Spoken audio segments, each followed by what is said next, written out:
the 0 Hour. I am your host, Richard RJ Eskow.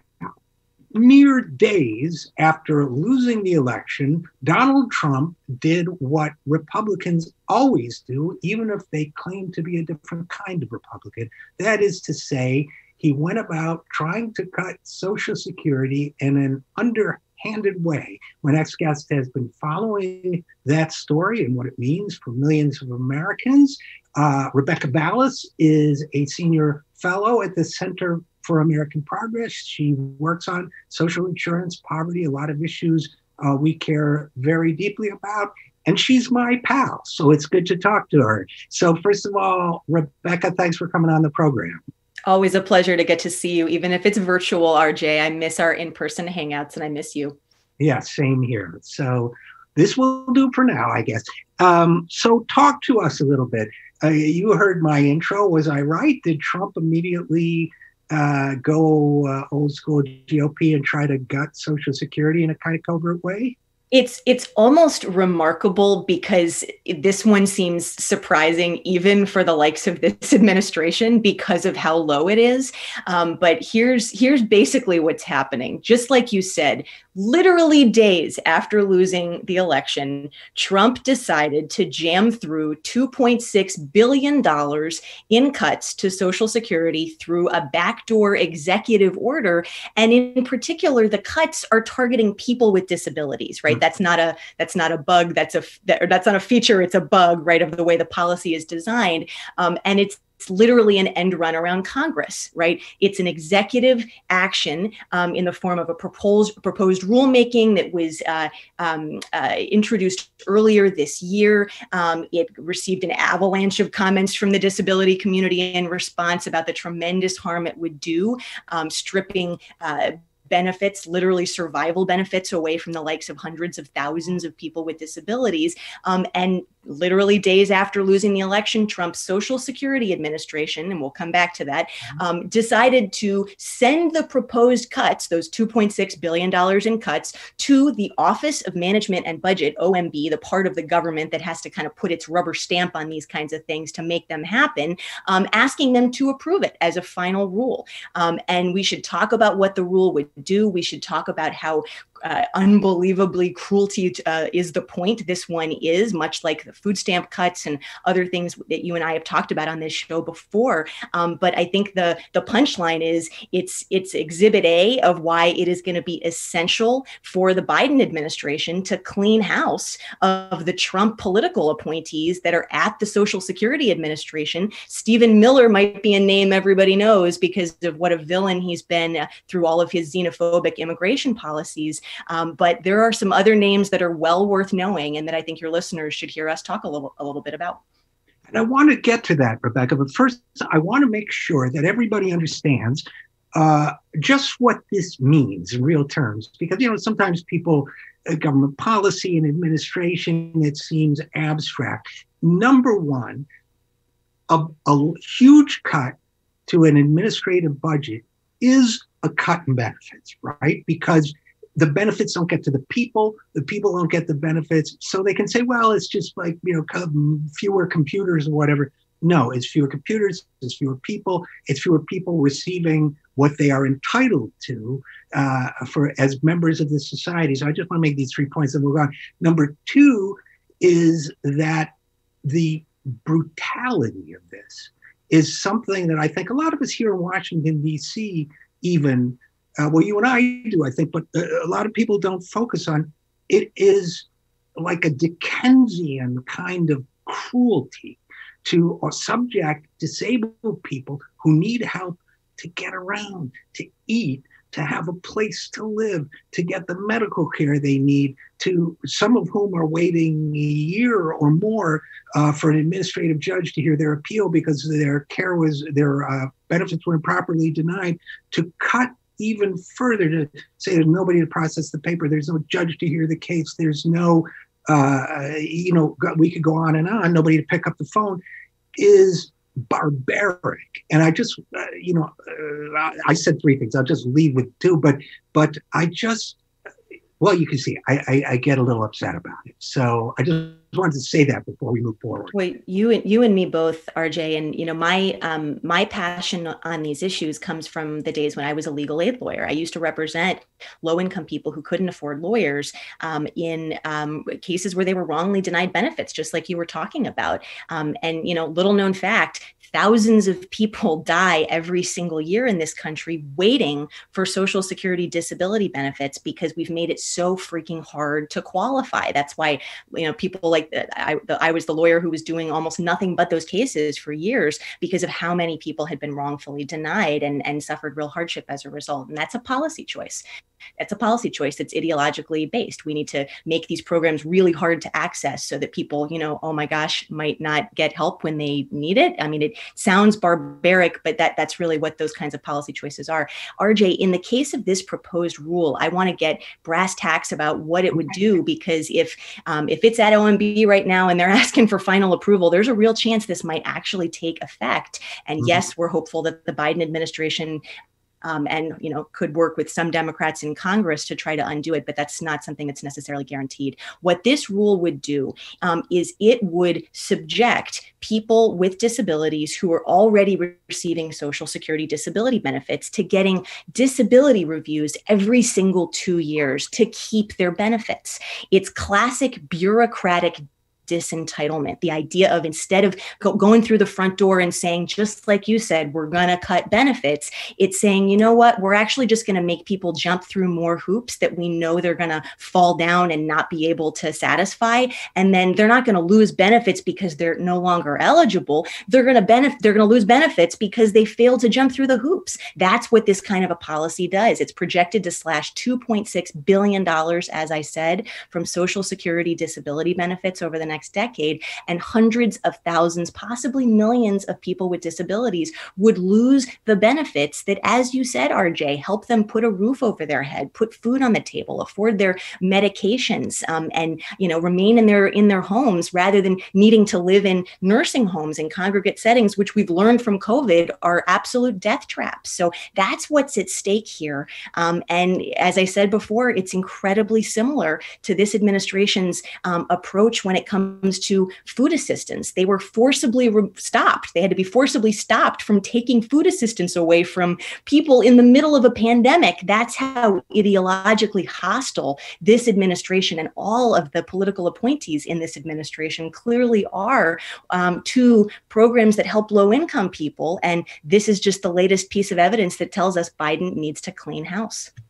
And before we go into some of the nuts and bolts of that, Rebecca Vallas, I do want to return to the brutality theme and point out that, first of all, for any of us, these sorts of applications, I've reviewed them. I know you have too. They're incredibly complicated. You need doctors, and and forms are challenging for anyone.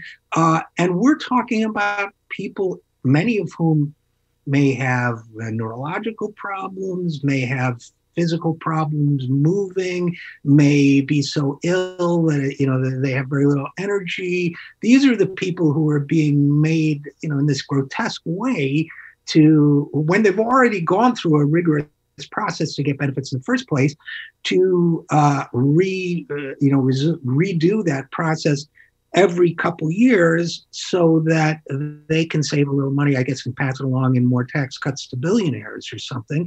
So I am, and I know you are, determined to do everything we can to stop it. Now, you made me nervous there, Rebecca, because, but it's appropriate sometimes to be nervous. We have to be,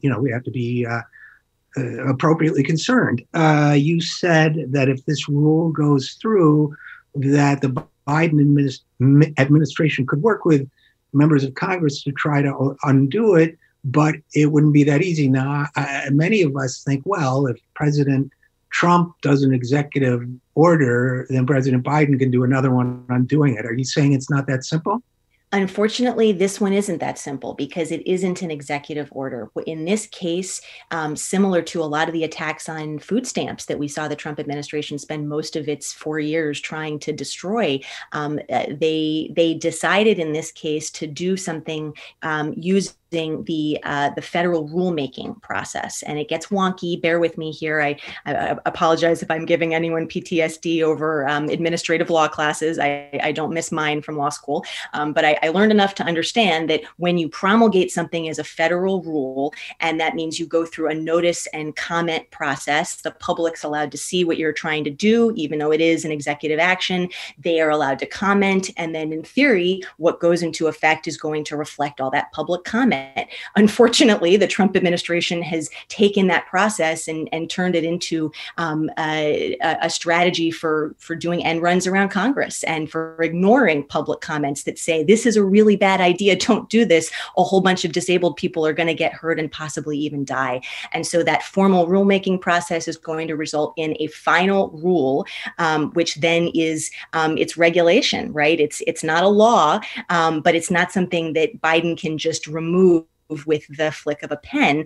It would require Congress acting through something called the Congressional Review Act to undo it. And hopefully that's what they will do. And we'll see bipartisan opposition to this terrible idea. There also are lots of smart lawyers. I should say, RJ, there's lots of smart lawyers out there who are also going to have lots of other strategies they want to bring to this. And I don't want to suggest that that's the only way to do this, but it's a lot harder than if it were just an executive order. So let me ask you a clarifying question. Would it require, I assume would it require basically the equivalent of new legislation? Would it need to pass both houses and so on? So we would need to see it pass both houses. And at the same time, there could be new legislation that replaces it in some way. There's lots of ways that folks could work to undo this. And this is definitely something that's going to need to be on the list to be reversed if it does get finalized.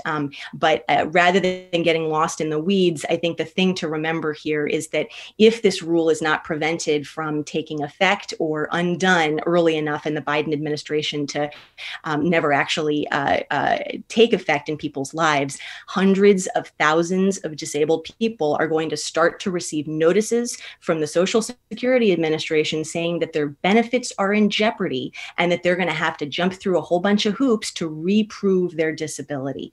And if they fail to jump through all those hoops to Social Security's satisfaction, the benefits they were already found eligible for are at risk of being cut off, not because their condition has improved, not because they don't need the benefits anymore, but because they failed to jump through paperwork hoops. Bureaucratic disentitlement at its worst, and something really that needs to not get ignored by the press, as it so often is. RJ, that's part of why I really appreciate your show, because you chase these kinds of stories and don't get fooled when the Trump administration says, "Oh no, these aren't cuts. This is just a paperwork change," because this one's cuts.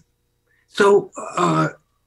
First of all, thank you for the kind words. But secondly, Rebecca Vallas, okay, so it's really bad, and we're not done yet, right? Because you mentioned earlier, as they say here in DC, personnel is policy, and there's some reason to be very concerned on that score as well, right? Well, and RJ, I think I don't want to say that anyone's concerned yet, but I will say that part of what the Biden administration needs to be prioritizing right now, as we said, is frankly cleaning house of some of the political appointees at the Social Security Administration that are responsible for this kind of policymaking. I mentioned before, people are probably familiar with Stephen Miller's name as the author of really, really horrible xenophobic Trump policies, and also a white supremacist or one with connections to them that are too close for anyone to be involved at the level of power that he has had. Clearly, there are other names to know, and some of them live at the Social Security Administration. One of them is Mark Warshawski. He currently holds a title that sounds pretty wonky. It's the Deputy Commissioner for Retirement and Disability Policy, but he's the guy who authored the rule we were just talking about, and he oversees a whole bunch of policy at the agency. He was formerly a fellow at the Mercatus Center at George Mason, one of the Koch entities that exactly the kind of stuff, and your listeners know the kind of stuff they peddle. But he's also been the author of more papers than I can count, offering a roadmap of ways to destroy the Social Security disability programs through things that sound even like paperwork changes, right? This kind of stuff. So he's somebody who really, needs to go. And I would also point out that there's going to probably be some hearty conversation about, and I'm pulling up some notes because I wrote down his resume. I wasn't as familiar with the commissioner, but there's going to be some conversation about whether the commissioner of the Social Security Administration should stay. Unlike other agencies, the Social Security Administration often is on a different timeline. And so he was nominated and confirmed for a 6-year term that runs until January 2025. Question being, does Biden keep him? So I'll leave it to folks not on the air right now to talk about whether that's really under consideration. But just a little bit about who he is and part of why it's a little troubling to see him stay in a Biden administration that cares about Social Security. A wealthy businessman, no real experience with Social Security or with the Social Security Administration, a trustee of the conservative Manhattan Institute for a whole number of years, a think tank that openly has advocated privatizing Social Security and really championed that. One of Trump's cronies who actually graduated from the Wharton Business School the same year as Trump. I will note one of the more bizarre parts of his resume, in addition to being forced to drop out of a race for a New York congressional seat because of unethical campaign contributions, which maybe is the stuff you would expect from a Trump nominee. In addition, he also apparently tried to lie his way out of a bizarre trespassing charge by falsely identifying himself as a police commissioner. And it came out that he was not, but I guess maybe he wanted to be some kind of commissioner. I guess I wonder if the bat signal calls him when he's when he goes to commission meeting. But it's nothing to be lighthearted about. Rebecca Vallas, before I let you go, I always like to end this way, and I'm not sure it's going to work precisely in this case. I always like to ask the question, well, what do you think people can do as activists, as voters, as citizens? I mean, can they let their senators and representatives know how they feel, I assume? Anything else? More information, that kind of thing? Yeah, no, I always appreciate that you do that for your listeners and for your viewers. I would say for folks who are looking to learn more about this particular attack on Social Security, the rule that really is a very timely and imminent threat right now, a lot of your listeners and viewers, they might have already submitted public comments and said, wait a second, I thought we beat this back. Why are they finalizing this? I would push you guys to follow hashtag no Social Security cuts, which is an active campaign to beat back this zombie rule and keep it from taking effect. And I would also put out a plug for a particular colleague of mine who, RJ, you should have on your show at some point. His name is Matthew Cortland. He's a brilliant disability lawyer and analyst, and also a former Social Security beneficiary who knows the program inside and out. And he's at MattBC on Twitter, one of the best follows you can ever find for really explaining these kinds of complicated things for a popular audience. Matt BC. Okay. All right. Well, Rebecca Vallas, Senior Fellow at the Center for American Progress. You're doing great work, my friend. Keep it up. And as always, great to talk to you. And thanks for coming on the program. Good to see you as well, RJ. I should have put in a plug for hashtag Crip the Vote as well. Another really great place to learn timely information about these kinds of threats, and a really great community. Hashtag Crip the Vote. RJ, you're the best. You too. And we'll be right back after this. I am Richard RJ Eskow, and you are listening to The Zero Hour.